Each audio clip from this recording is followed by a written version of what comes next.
Welcome to another session in Math Mike. Don't forget to like and subscribe. Today's video, we'll be creating frequency distribution table given an ungrouped data. Now let's start.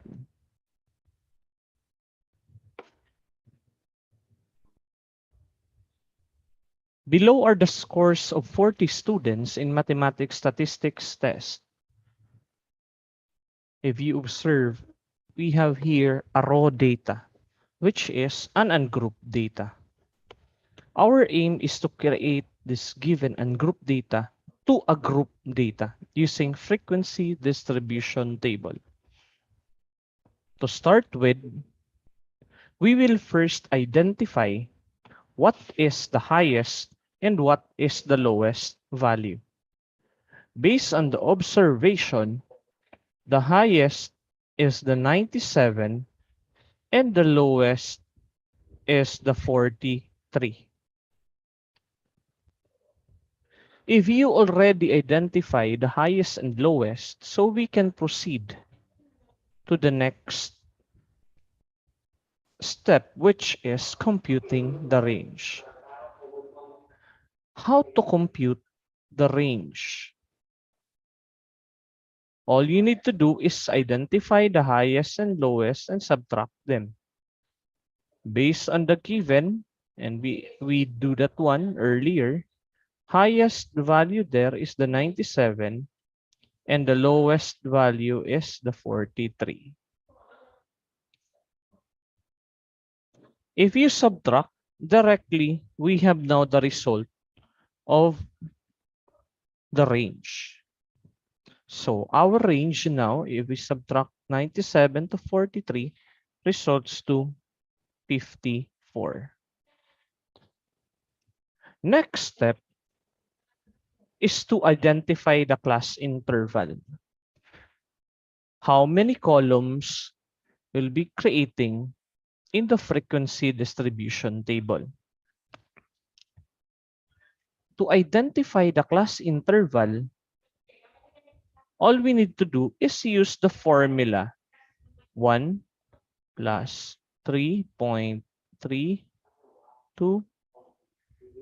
log n, which this n stands for the total number of data. So all you need to do is count how many data do we have, and based on our example, we have 40.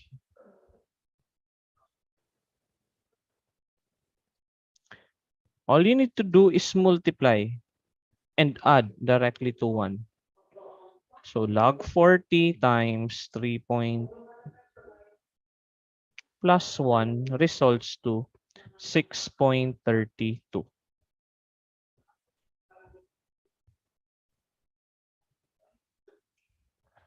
You will be rounding up the value into a whole number and the result is 7. If the result is 6.1, still we will be rounding up the item. Please take note on that one. Next, we will be computing the class size. How to compute the class size? All you need to do is identify the value of range and divide it to the class interval. So our range based on the computed value we have, so 54 all over 7. So divide 54 and 7 results to 7.71.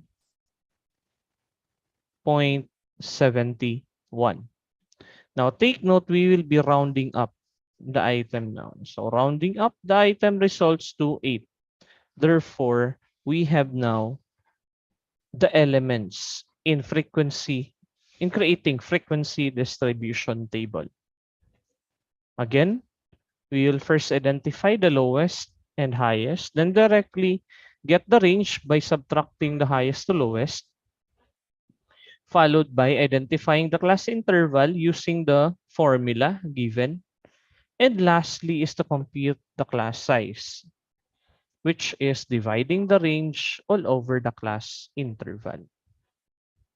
Now, we can directly or we can proceed directly to the table, which is the frequency distribution. First thing you will do in creating frequency distribution is a table form.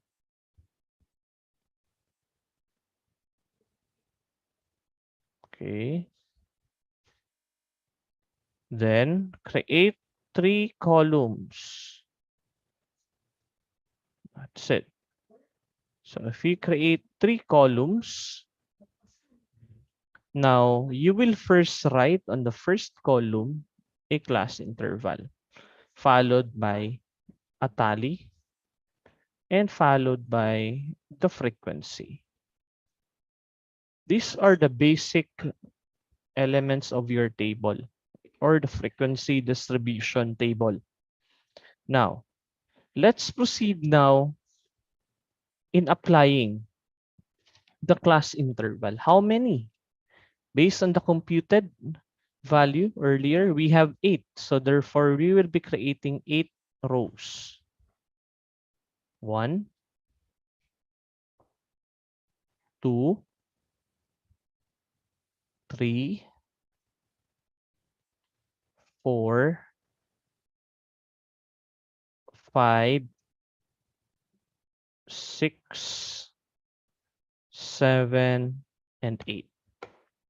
So we already have the 8 rows. Stands for its class interval. Now, we will proceed now in filling up the table.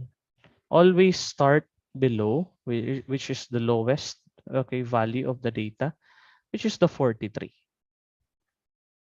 If you already identify the lowest, so now start counting using the value we computed earlier, which is the interval, and that is 8. So include counting the 43 in your interval. So we have 43, 44, 45, 46, 47, 48, 49, 50. So we have a class size of 8 units. Now we will be starting on the next row in 51. Still the same process. We'll be counting 8 units, including 51. So 51, 52, 53, 54, 55, 56, 57, 58. Followed by 59, 60, 61, 62, 63, 64, 65, 66. Then we'll place 67, 67, 68, 69, 70, 71, 72, 73, 74. Then 75, 76, 77, 78, 79, 80, 81, 82.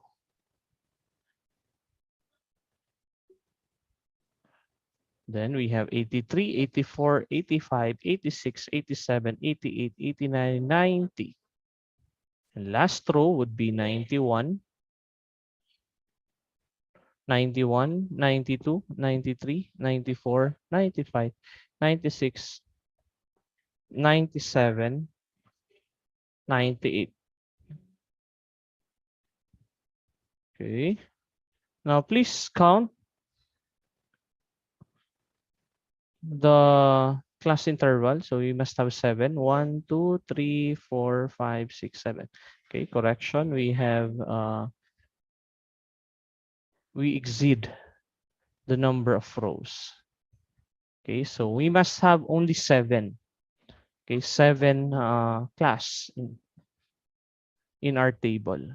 Now, next thing will be the tallying. All we need to do is check the number and identify which of the following class interval belong this data is. So let's start with 80. 80 belongs to this group. So we'll place 1. Followed by 61. Okay. Then 65. Take note, it will the tallying consumes time.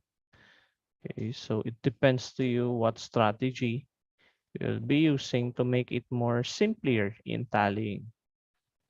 97, 62, and if you observe, I parse out the value that is already placed in order that it is more uh, valid or more guided with the following numbers that was not on the table yet.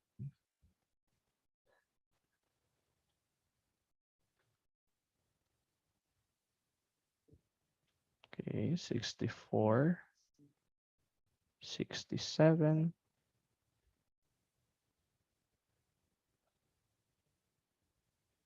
okay, 43, then 76, 63, 72,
okay, 64,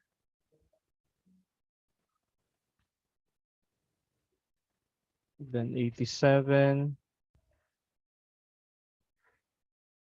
then 66, then 50, 46, and 52. So we are done uh, tallying all the raw data. So all we need to do is count the tally or the sticks in the tally, and we will write the numerical value to the frequency. So we have 3, then followed by 5, then 6, then 7, 11, 3, then 5. To check your frequency, all you need to do is add all the frequency, and it must be equivalent to the total number of data, which is equivalent to 40. And that's it.